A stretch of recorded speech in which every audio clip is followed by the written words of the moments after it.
सच जरूरी है।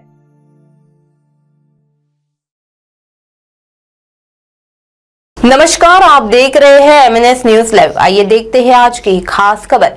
गरीब आखिर जाए तो कहां, किससे मांगे वह न्याय, आखिर गरीबों की कौन करेगा मदद। भारतीय स्टेट बैंक के कलेक्शन सेंटर पर अगर आप पैसे जमा कर रहे हैं तो हो जाए सावधान, क्योंकि आपके किताब में पैसे तो लिख कर देगा सेंटर वाला, लेकिन बैंक में नहीं होगी आपकी रकम जमा।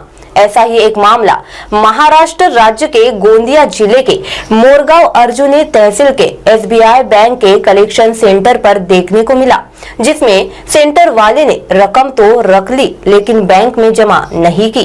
बैंक मैनेजर और कलेक्शन सेंटर का मालिक मिलकर गरीब जनता को लगा रहे हैं चूना। इस पूरे मामले की तहकीकात चैनल के सीईओ एवं प्रधान संपादक निशांत भाई ने की है। आइए देखते हैं क्या है पूरा मामला। दर्शकों नमस्कार। सुबह के 8:30 बजे है और मैं नीलज करके गांव में आया हूं।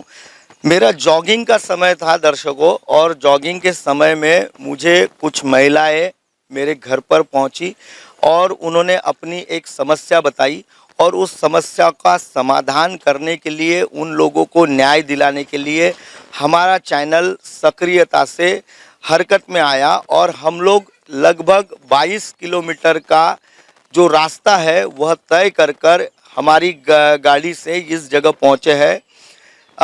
यह क्या नाम बोला आपका? वीरेंद्र हाथझाड़े करके है। मैं कैमरामैन को कहूँगा कि वीरेंद्र हाथझाड़े को भी दिखाए। ये वीरेंद्र हाथझाड़े का मैं आपको परिचय करा देता हूँ।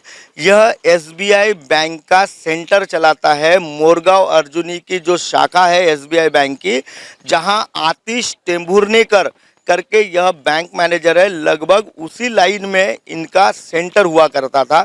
इस सेंटर में अभी लगभग यह सेंटर 7-8 महीने से बंद है। अब वो बंद क्या क्यों है वह भी मैं आपको बता देता हूँ।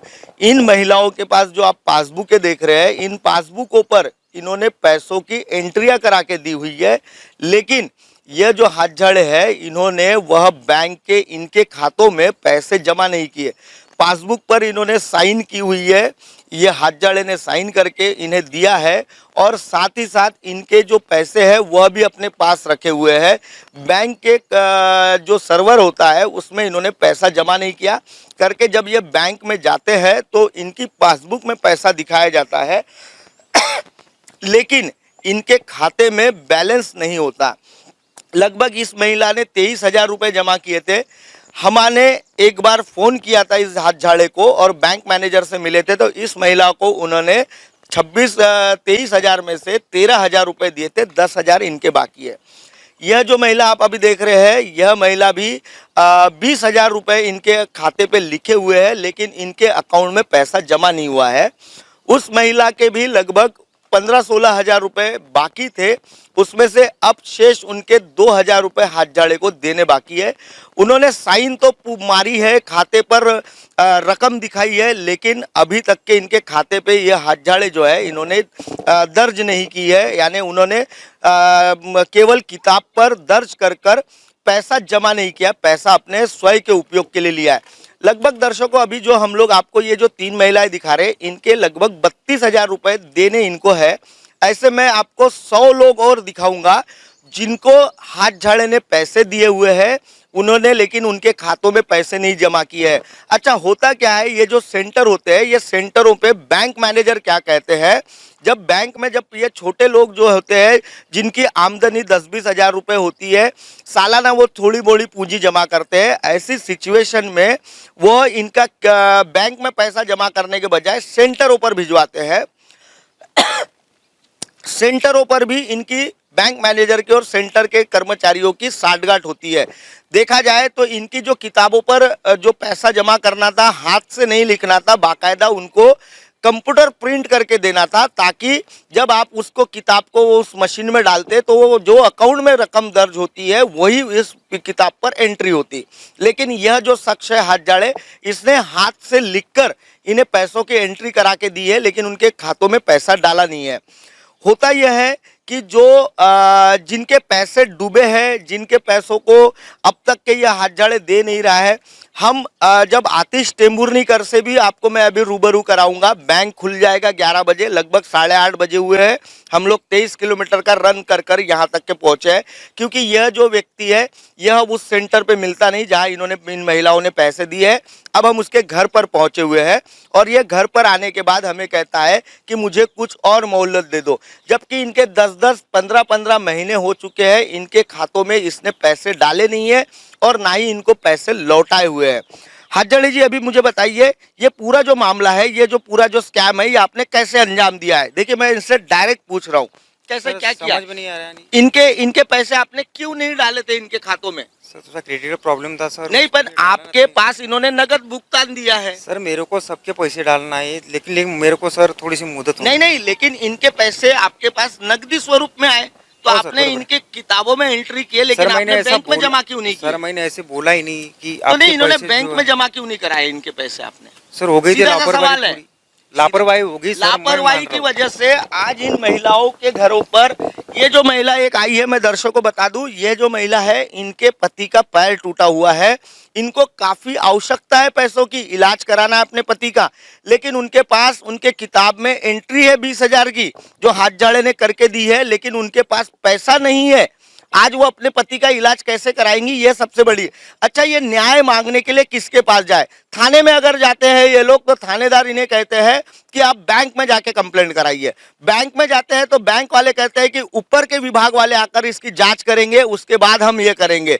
आखिर ये गरीबों को न्याय कौन दिलाएगा, यह सबसे बड़ा विषय है।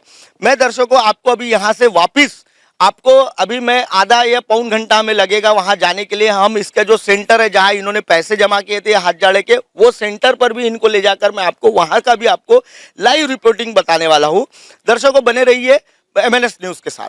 दर्शकों नमस्कार, हम लोग मोरगांव अर्जुनी के अब उसी सेंटर पे पहुंचे हैं जहां ये वीरेंद्र हाथ का सेंटर है और यह सेंटर लगभग 15 महीनों से बंद है और इसकी कंप्लेंट हो गई है। इसके वजह से इसका सेंटर बंद किया गया है। इसकी जो आप आईडी देख रहे हैं, जो SBI बैंक की ओर से इसे आईडी कोड जारी किया था, उसको SBI बैंक ने लॉक कर दिया है, उसकी यह फर्जी धोखाधड़ी की वजह से।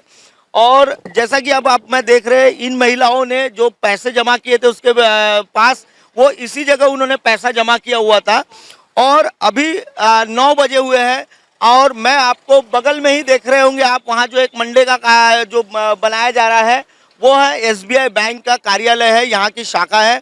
उस जगह मैं आपको 11 बजे ले चलूँगा, वहाँ के बैंक मैनेजर से भी आपको मिलाऊंगा और इनकी क्या समस्या है, बैंक ने उनकी समस्या का क्या समाधान किया हुआ है, और फिर मैं उन बैंक के तरफ से इनके लिए एक लेटर भी लिखवाऊंगा कि यह न्याय मांगने के लिए उन्होंने जो जांच की हुई है इनका सही पाया गया है। इन्होंने उसको हाथ को पैसा दिया हुआ है लेकिन उसने उनके खाते में पैसा जमा नहीं किया है। यह सारी चीज़ों को लेकर मैं पुलिस स्टेशन भी जाऊंगा इन महिलाओं को न्याय दिलाने के लिए, क्योंकि हमारे चैनल का स्लोगन ही है सच जरूरी है। बने रहिए MNS न्यूज़ के साथ। दर्शकों, जैसा कि मैंने सुबह आपको बताया था, जब मैं जॉगिंग के लिए गया हुआ था उस दौरान का मैंने एक आपको पहले वीडियो बना के बताया था, उसमें ही ये महिलाएं हैं। अभी लगभग 12 बज चुके हैं, हम लोग 12 बजे बैंक में पहुंचे हैं। बैंक के जो शाखा व्यवस्थापक है आतिश टेम्बुर्नीकर, वो बैंक में आज शायद कहीं बाहर गए हुए हैं, आज वो हमसे मिलने वाले नहीं हैं। एक पालीवाल करके वहाँ बैठे हैं जो असिस्टेंट मैनेजर के तौर पर काम करते हैं, उनसे हमने चर्चा की। उन्होंने हमें कहा कि परसों आप लोग आइएगा, परसों साहब मिलेंगे। तो मैंने मोबाइल से संपर्क किया था अभी टेम्बुर्नीकर साहब से।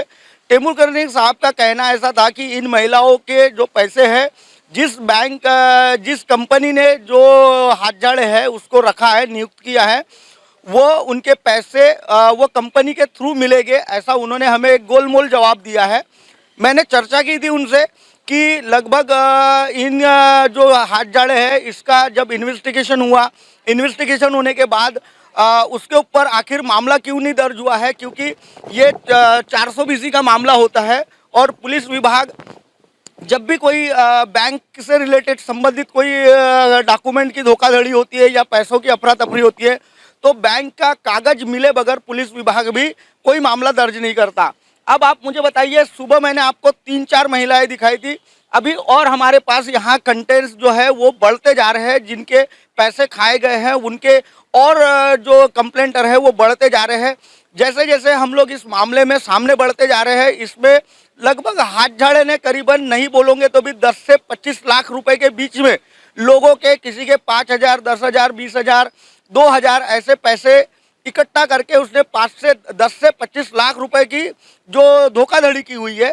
लेकिन ऐसे पूरे माहौल में भी अगर बैंक, अगर जो आप मेरे पीछे देख रहे हैं ये SBI बैंक है, ये भारत सरकार का उपक्रम है और ये भारत सरकार के उपक्रम के भी अगर फ्रेंचाइजी में इस तरीके की धोखाधड़ी होती है, आम जनता को लूटा जाता है, तो यह आखिर न्याय किसे मांगेगा, यह एक सवाल बना हुआ है।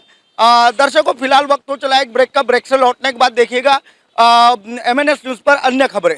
इसी के साथ खास खबरों को यही विराम देते हैं। फिलहाल वक्त तो चला है एक ब्रेक का, ब्रेक से लौटने के बाद देश दुनिया की तमाम खबरें देखने के लिए बने रहे MNS न्यूज के साथ। नमस्कार।